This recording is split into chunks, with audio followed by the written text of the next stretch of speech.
Oi, gurizada, tudo bem? Sejam todos muito bem-vindos ao Olim Portal e nós começaremos hoje as nossas previsões do mês de novembro.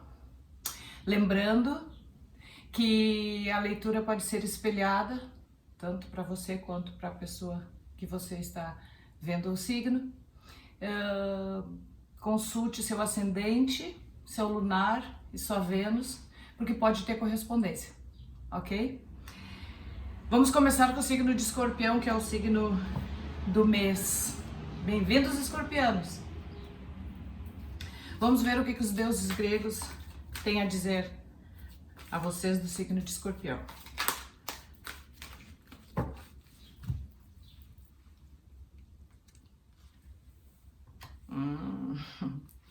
Olha só! Quem saiu para o signo de Escorpião em primeira mão foi o Hades, chamado também de Plutão, que é casualmente o regente de vocês. O Hades nos mostra que vocês podem estar passando por uma situação de dúvida e vocês podem estar atrás de uma conquista. Essa conquista ela pode parecer impossível, mas não é. Com força, determinação e coragem, vocês conseguem buscar o que vocês tanto querem. Nesse momento, o Senhor do Submundo, ele nos ensina que nem tudo é o que parece ser. Muitas vezes a gente pensa que não vai conseguir, pensa que tá difícil, pensa que o fardo é maior do que a gente pode carregar, mas a gente sabe que Deus não dá pra gente um fardo maior do que a gente pode carregar, né? Então o Hades, ele vem nos mostrar que apesar de tu estares no lugar que tu está, apesar de tu conviveres com os problemas, as dificuldades que tu convives, tu tens condições de buscar o teu objetivo. Esse Deus, gurias e guris, ele faz parte da tríade, da maior tríade da história do mundo, que é Zeus, Hades e Poseidon. A ele foi dado o domínio do reino dos mortos. Tudo que habita abaixo da terra é domínio do deus Hades. Isso inclui vegetação, o reino dos mortos, as riquezas minerais. Então a gente está falando de um deus que ele é detentor da fortuna. É um cara afortunado. Por se sentir muito sozinho no seu reino, que era habitado somente por mortos, ele resolve encontrar uma companheira. E aí ele vai em busca dessa companheira. Ele se apaixona pela sobrinha chamada Perséfone, que é uma deusa linda, filha de Ceres, a deusa das colheitas, e ele rapta a menina. A única maneira de convencer uma pessoa a viver no reino de Hades, se não morta, é a raptando. Então é isso que ele faz, ele rapta e eles têm uma tórrida história de amor. Ela se apaixona por ele e os dois vivem um romance venturoso. Até que a mãe dela descobre o rapto e resolve tomá-la de volta. Isso desencadeia uma discussão bem grande entre o Hades e o seu irmão Júpiter, que é o deus dos deuses, até que Júpiter ordena que ele devolva a menina à superfície. E aí ela passa a ficar 6 meses do ano com ele, no submundo, e os outros 6 com a mãe na superfície. Esse Deus, ele nos traz uma ideia de batalha, uma ideia de conquista, bem típica dos escorpianos. Os escorpianos são guerreiros por natureza. Esse signo escorpião, eu costumo dizer que ele transita nas sombras. Tudo que rege o oculto, o misterioso, é de domínio de escorpião. Escorpianos, eles têm essa facilidade de se adaptar a situações mais misteriosas, mais difíceis. Então o Hades vem dizer para ti, filho de Plutão, que tá na hora de tu tomar uma decisão e essa decisão pode modificar o teu destino, pode modificar a tua vida. É difícil, parece complicada, parece meio que inalcançável, mas tu consegue. Ele vem te apadrinhar. O teu regente vem te apadrinhar, dizer que vai que dá. A segunda carta que a gente tirou para o signo de Escorpião foram as moiras.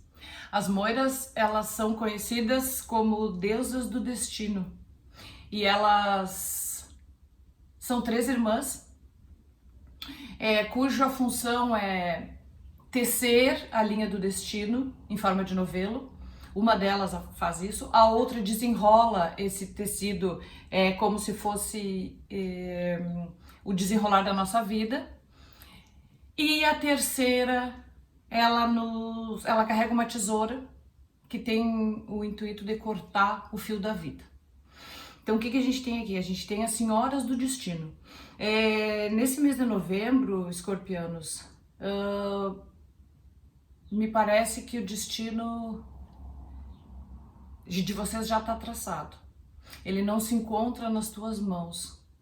Tu vai buscar o que tu queres, tu vai lutar pelo que tu queres, que nem te instruiu o Hades, mas o final da história não pertence a ti. Muitas vezes a gente imagina uma coisa pra gente e quando a gente vai ver é outra. Isso é normal do ser humano, né? A gente idealiza uma situação, idealiza uma novela e na verdade quando a gente vai ver acontece outra coisa completamente diferente. Então as moiras, elas vêm nos dizer que o teu destino, ele tá traçado. Tu pode até dar ideia, tu pode até te encaminhar pro lado que tu quer, mas ele já está decidido. Basta aguardar com tranquilidade. Quando as moiras aparecem na leitura, significa que o que é teu já está guardado. É isso, né? São deusas que avaliam o desenrolar da nossa vida e elas sabem exatamente a hora de prover e a hora de retirar. Então fica tranquilo. Esse mês de novembro ele nos traz o início de uma... A gente está pertinho do verão, né? Daqui a pouquinho o verão tá aí, pelo menos aqui no Brasil. E isso vai mexendo com a ideia da gente. Na verdade, quando eu falo em mudança de estação, eu me refiro à esposa de Hades, que é a Perséfone, que era filha da Ceres, deusa das 4 estações. E é a própria Perséfone que, em função desse trânsito dela para o Hades e para a superfície durante o ano, ela cria as estações do ano. Dizem que quando ela desce para ficar com o marido, se trata de o inverno e as lágrimas seriam a chuva. As lágrimas da mãe dela seriam a chuva, a mãe dela triste. E aí depois do inverno vem a primavera, que é quando a mãe dela começa a florir os campos para esperá-la. Então ela vai para a superfície, no verão as duas brincam, sorriem, pulam, tomam banho de rios. E no outono, quando a menina desce, os campos começam a ficar tristonhos e sombrios. A mãe começa a ficar triste pela partida da filha. Então as folhas começam a cair, começa a ficar aquele clima friozinho, preparando para o inverno, que é onde finalmente a Ceres vai chorar as lágrimas pela despedida da filha. Essa história é muito bonita. Então, o que diz aqui? A vida da gente, ela é feita de ciclos, isso a gente sabe. E aqui a gente tem perfeitos 2 protótipos do que eu tô dizendo.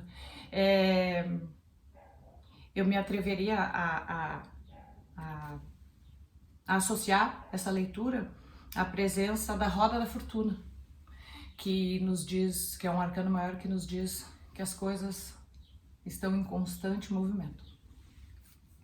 Para completar a leitura, para clarificar a leitura, eu vou usar o tarô mitológico, que também trata de entidades... Nossa, caiu! Trata de entidades mitológicas.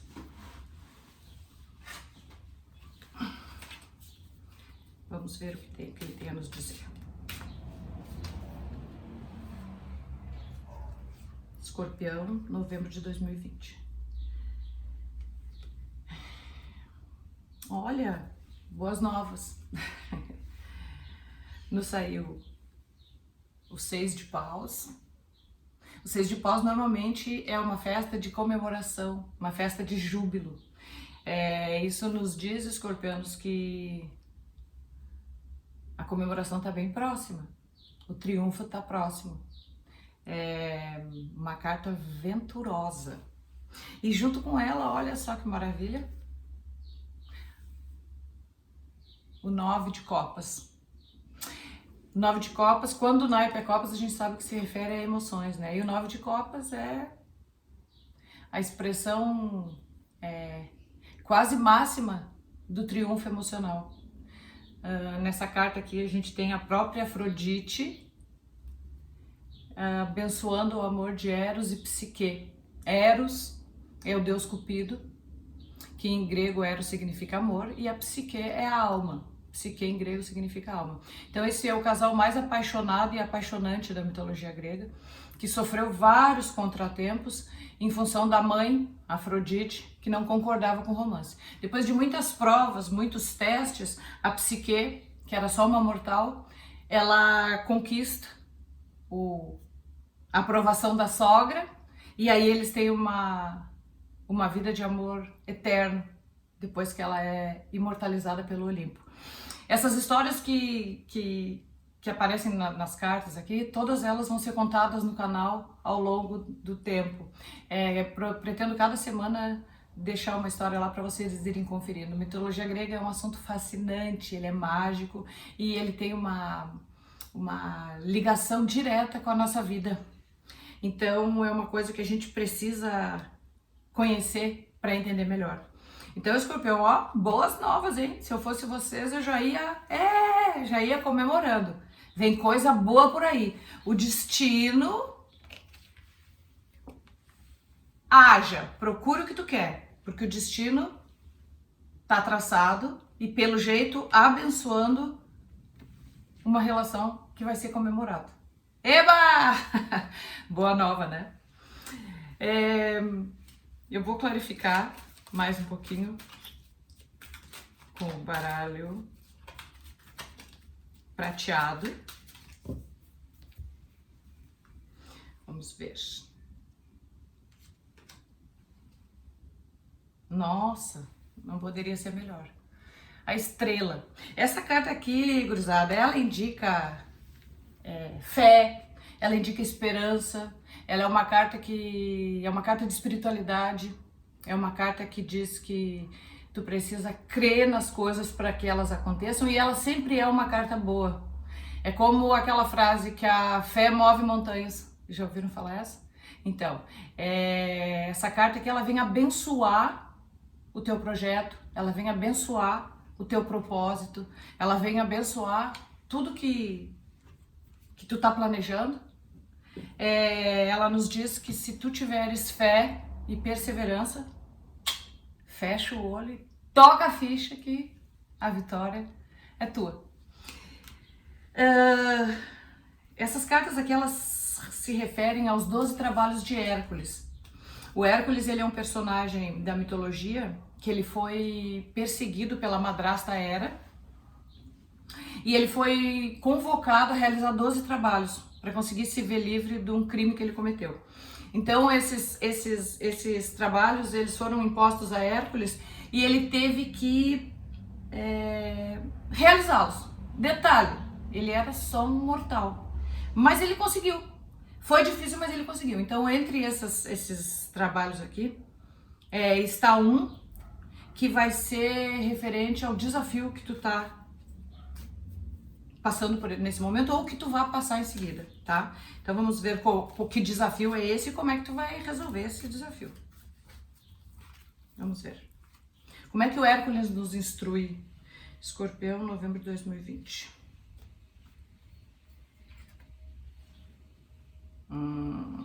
Olha só. Esse trabalho aqui, ele foi imposto da seguinte maneira. O Hércules teria que limpar os estábulos do rei Algias, que eram estábulos com muitos animais, que não era limpo há muitos anos. Se diz que quando as pessoas passavam na estrada próxima à fazenda desse rei, que elas morriam com o gás que era exalado do estábulo, porque ele de tanto pesado que era, ele era tóxico e acabava matando as pessoas. Imaginem um bando de animais defecando por inúmeros anos. Então era um estábulo podre. E o Hércules tinha que lavar esses estábulos. Detalhe, ele tinha tempo para fazer isso. Ele tinha 2 dias. Na verdade eram 24, né? 24 horas. De 24 a 2 dias. Ele pensou, como que eu vou fazer? Imagina, gente, ele era só um simples mortal. Como que ele ia fazer isso? Ele observou, porque o Hércules é o seguinte, ele era o deus da força, mas além de muito forte, ele era muito inteligente. Ele era filho de Zeus, que é o senhor do Olimpo, e de Alquimena, que era uma mortal. E de Zeus ele herdou a força e a inteligência. Então, o que ele fez? Ele analisou a geografia do lugar, e nessa geografia ele percebeu que do lado dessa fazenda passavam 2 rios. Vamos lá então, vamos rebobinar. O teu desafio, ele é um desafio muito mais tóxico do que tu pode imaginar. Ele é tão pesado, ele é tão potente que ele pode causar a tua derrota.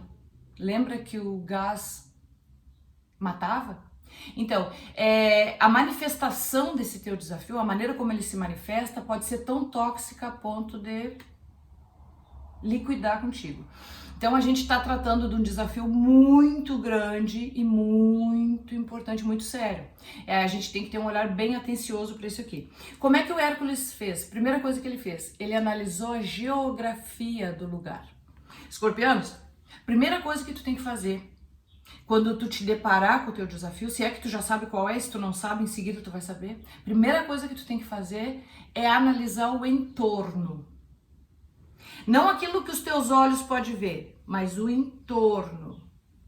Observa, presta bem atenção, pensa nas tuas possíveis possibilidades, porque isso não é um desafio para ser confrontado diretamente. Não é uma coisa que tu pode resolver olho no olho, não é uma coisa que tu pode resolver discutindo, brigando, é uma coisa que tem que ser analisada, porque a solução desse teu desafio, ele não está à tua frente, ele está à tua volta. O que o Hércules fez? Ele descobriu que ao lado da fazenda passavam 2 rios paralelos ao estábulo.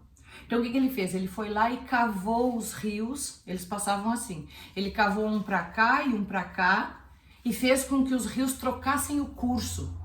Esse curso penetrou nas paredes do estábulo e por 24 horas passando a água corrente ali dentro, no outro dia o estábulo estava limpo. Imagine o que ele fez, ele não teria como limpar de maneira alguma, ele era só um reles semideus. A inteligência de Hércules fez com que ele vencesse o desafio, desviando o curso de 2 rios. O que se desviando o curso de 2 rios nos diz? Esse teu desafio, ele pode parecer que ele é linear, porém, ele precisa ser realocado. Ele precisa ser redirecionado. Aquele foco que tu estava dando para uma coisa, tu vai tentar dar para outra coisa. Tu vai tentar ver a situação de uma outra maneira, sobre um outro ângulo, para que aí tu possa manipulá-la e assim o teu desafio seja vencido. Conseguiu entender, Escorpião? Eu sei que Escorpião é obstinado, que Escorpião é até um pouco teimoso, né? Pouco? Não, bota bem mais um pouco nisso aí. Mas assim, vocês são extremamente inteligentes, coerentes e compreensivos. Então se valham disso, dessas características, dessas qualidades e tentem analisar esse desafio com outro olhar, se recoloquem, olhem de uma outra forma e tentem redistribuir o peso desse desafio. Dessa maneira, assim como o Hércules fez, tu vai tirar de letra. Afinal de contas, todos nós temos um Hércules dentro de nós, não é verdade? Eu tenho. Tu tem? Claro que tu tem. Todos nós temos. Deus nos deu essa força quando nascemos do ventre da nossa mãe. Ele já nos trouxe ao mundo com força, ele já nos fez vencedores no momento em que a gente nasceu. Então, é nossa obrigação, é nossa tarefa viver da melhor forma, fazer as melhores coisas, fazer da melhor maneira para que Deus venha nos fortificar, nos fortalecer nessa empreitada tão cheia de coisas que se chama vida. Eu vou tirar uma cartinha dos anjos do romance, porque vocês devem estar loucos pra saber, né? O que a gente tem aí? Vamos ver então o que os anjos do romance dizem pro escorpião. Quem não quer saber do crush, do ex, da futura, né? Essa parte é interessante. Vamos ver então o que a gente tem aqui pros anjos do romance. E a carta é: problemas de família podem estar afetando o teu relacionamento. O que a gente tem aqui, escorpião? A gente sabe que uma relação nunca é entre duas pessoas. Sempre tem mais gente envolvida.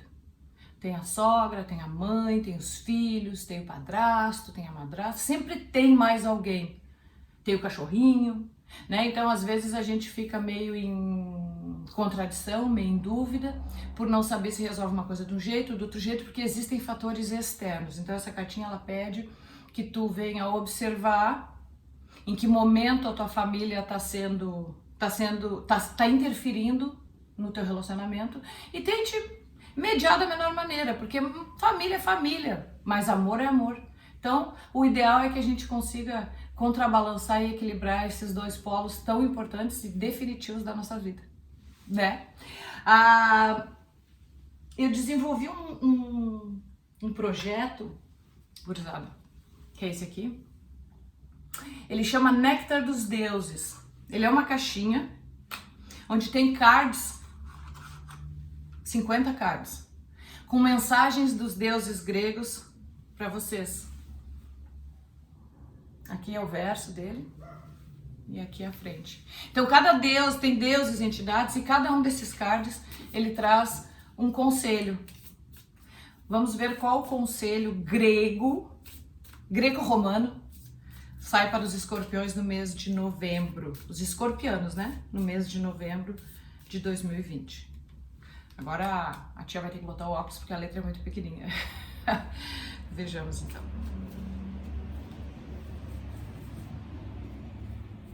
Vejamos. Escorpião, novembro de 2020. Artemis, a deusa da caça.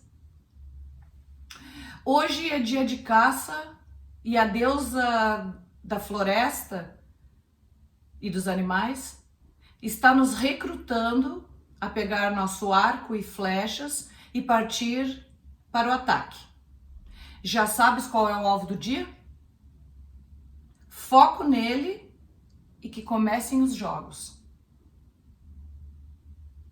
Projete-se. Já sabe qual é o teu alvo do dia? Hora de... Vamos voltar na primeira cartinha que saiu para vocês. Hora de ação, né, pessoal? O Hades nos pede para agir. Vamos buscar o nosso objetivo, vamos atrás do que a gente quer. A Artemis está chamando vocês, então, para ir em direção ao alvo. Queria agradecer a presença de todos vocês, espero que vocês tenham gostado. Eu já vou agradecendo o like que vocês vão deixar aí no canal. Se inscrevam, compartilhem com os amigos escorpianos que vocês têm.